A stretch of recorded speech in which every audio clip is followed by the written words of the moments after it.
Շատ լավ, անդրադառնանք վերջին փոփոխությունին, հա միջանձնային փոխանցումների շեմը կարծես վերանայվեց, ինչը հիմք հանդիսացավ դրա, ինչ խնդիր ենք լուծելու։ Տեսեք, երբ որ ասում ենք միջանձնային փոխանցումներ, դա կարծում եմ մոլորեցնող ձևակերպում է, որովհետև խոսքը ուղղակի փոխանցումների մասին չի, փոխանցումներ կարող են տարբեր նպատակներով։ Այդ թվում փոխանցում միջանձնային կարող է լինել օրինակ բնակարանի վարձավճարի դիմաց, որը որ որևէ կապ չունի շեմերի հետ եւ ինչպես նախկինում, այնպես էլ հիմա դա հարկվող եկամուտ է ու անկախ որևէ շեմից հայտարարագիր պետք է ներկայացվի եւ վճարվի համապատասխան հարկերը։ Խոսքը գնում է նվիրատվությունների կամ փոխառությունների կամ նման գործարքների, որը նախկինում հայտարարագրման ենթակա են, բայց նոր փոփոխություններով նախ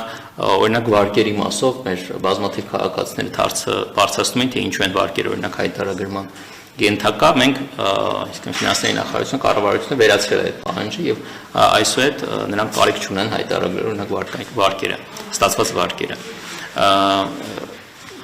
Շեմի մասով այո, շեմը վերանայվել է եւ օրինակ եթե մի ընկեր մյուսին որոշակի փոխանցում է կատարում օրինակ միասին ես փորձեմ ավելի բարձ լեզվով բացատրել որ հասկանալի օրինակ միասին գնացել են որևէ սրճարան եւ մի ընկեր օրինակ վճարում է կատարել եւ մյուսը համապատասխան փոխհատուցում է տալիս նման դեպքերը իրականում օրենքի իմաստով նախկինում էր հայտարարագրման ենթակա չէին բայց հիմա առավել եւս շեմի արկայությունը գործարքի մասով շեմի արկայությունը հնարավորություն է տալի որ նման գործարքների մասին ընդհանրապես մեր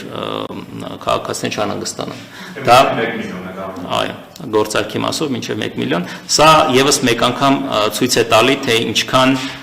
ապատեղեկատվություն է շրջանառվում այս թեմայով մեդիա դաշտում ինչքան մանիպուլատիվ տեղեկատվություն կար եւ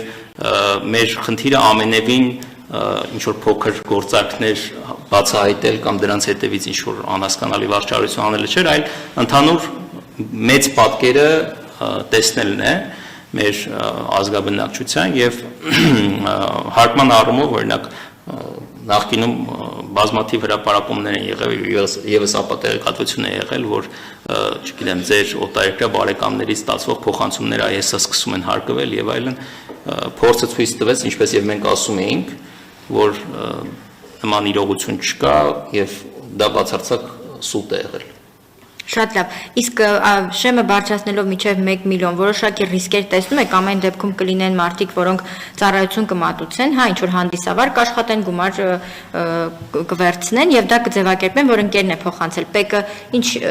գործիքակազմ ունի կամ վերահսկողության տակ պահելու եք այս գործընթացը։ Անկախ է համակարգից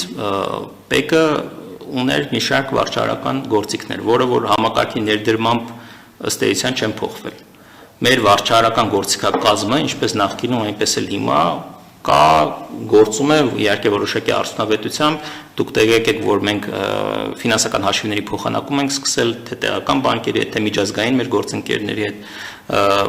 բազմաթիվ այլ վերլուծական գործիքներ ենք ներդրել, այդ թվում արհեստական բանականության գործիքակազմ ենք ներդրել, հենց նման տարբեր փոխհարաբերություններ ավելի լավ վերլուծելու համար։ Իհարկե սա չի նշանակում, որ մենք ամեն մանր դեպքի հետևից գնալու համար մեծ ռեսուրս ենք ծախսելու, բայց ընդհանուր առմամբ թե հայտարարագրման համակարգի ներդրումը, թե մեր մնացած գործիքների ներդրումը նպաստելու են նրան, որ կամավոր կարգապահության մակարդակը բարձրացնենք։ Այսինքն մեր ենթադրությունը հետևյալն էր, որ եթե մեր քաղաքացիներին տանք ավելի հարմարավետ գործիք իրենց հարկերը հայտարարելու եւ վճարելու, դա որոշակի առումով կընկալվի եւ այդ ազդեցությունը իր կունենա եւ այսօր արդեն ունենք փաստեր, որոնք ապացուցում են մեր նախնական ենթադրությունը։ Օրինակ նախորդ տարի հայտարարագրման համակարգով հենց բնակարանների վարձակալության վճարների հայտարարագրման հետ կապված հարկերը աճել են 143%-ով։ Իսկ բացարձակ թվով որքան է բացարձակ թվով այս պահին առանձին եկամուտների տեսակով չեմ ուզի նշեմ, բայց ընդհանուր կարող եմ ասել, որ նախկինում եթե մենք հավաքագրել էինք, այսինքն 23 թվականի արդյունքներով հավաքագրել էինք 4.5 միլիարդ դրամ եկամուտ, այս տարվա, այսինքն 24 թվականի հայտարարագրման արդյունքներով մենք հավաքագրել ենք 8.7 միլիարդ դրամի, այսինքն հայտարարագրվել է 8.7 միլիարդ դրամի հարկ, ինչը գրեթե կրկնակի անգամ ավելի շատ է, քան նախկինում հայտարարված հարկը։ Խոսքը ֆիզիկական անձանց մասին է։ Դա միայն բնակարանների վարձակալության գծով է։ Ոչ, չէ, ընդհանուր։ Նաև արտադրական շինություններ կան ասենք դեպքեր, երբ ֆիզիկական անձը Չէ, խոսքը գնում է